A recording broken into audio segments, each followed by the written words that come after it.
dalam pandemik ini bukan hanya 1-2 orang yang terkena dampak. Saya pun merasakan kesulitan di beberapa hal.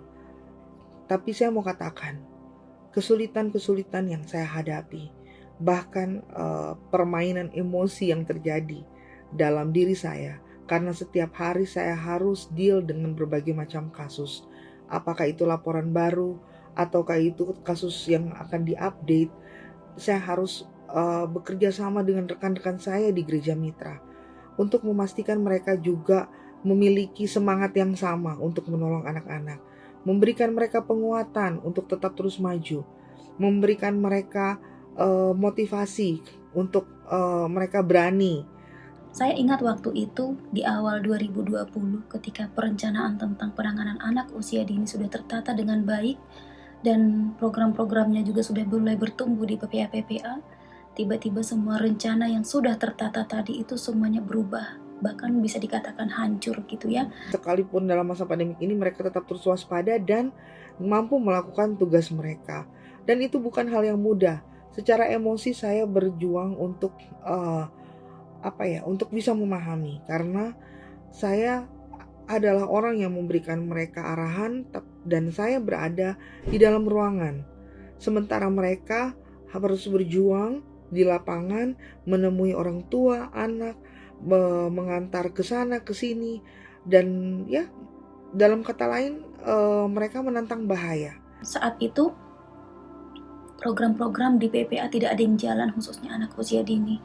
Kunjungan rumah tidak dilakukan karena pembatasan wilayah. Orang tua di PHK gitu.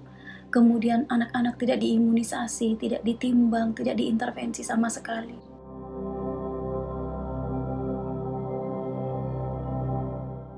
Dan itu membuat saya sangat terharu karena mereka tidak putus asa untuk melakukan tugas dan kewajiban mereka. Dan menurut saya tidak ada alasan saya untuk mengeluh, karena rekan-rekan saya di lapangan mampu melakukan.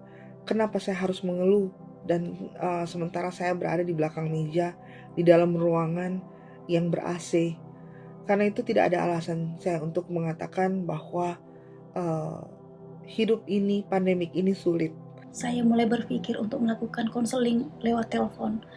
Kemudian membuat grup survival dan home base di sana, implementer semua bergabung di sana yang ada di wilayahnya saya, dan melalui grup itu saya masukkan semua informasi-informasi yang bisa mereka pakai di dalam pelayanan. Kita merencanakan sesering mungkin untuk Zoom, menyampaikan topik-topik tentang COVID, menyampaikan topik-topik tentang anak pada saat COVID, begitu bagaimana baiknya melakukan penanganan anak pada saat COVID. Dan justru ketika kita semakin sering Zoom begitu bersama-sama dengan mereka, bisa dalam jumlah yang banyak, bisa hanya beberapa klaster atau malah beberapa PPA saja begitu ya, itu membuat kita semakin dekat dan semakin terbuka dari teman-teman implementer. Bahkan saya juga bisa menceritakan kira-kira apa yang perlu saya support. Allah memberikan kita masing-masing porsi untuk kita melakukan pekerjaan kita. Tantangan yang saya percaya saya hadapi dengan teman-teman di gereja mitra adalah untuk membuat kami dewasa. Saya benar-benar merasa bahwa selama COVID ini adalah waktu yang terbaik untuk saya karena mampu mendekatkan diri dengan mereka sekalipun itu hanya lewat virtual. Saya merasa diberkati menjadi bagian dari pelayanannya Bapak dan Ibu. Saya sangat bersyukur karena diberi kesempatan untuk memberikan kesaksian pada saat ini. Dan saya berharap kesaksian saya bisa menjadi berkat untuk kita semua. Saya berdoa bahwa selalu ada hari esok yang lebih baik untuk kita yang berserah dan berharap kepada Tuhan.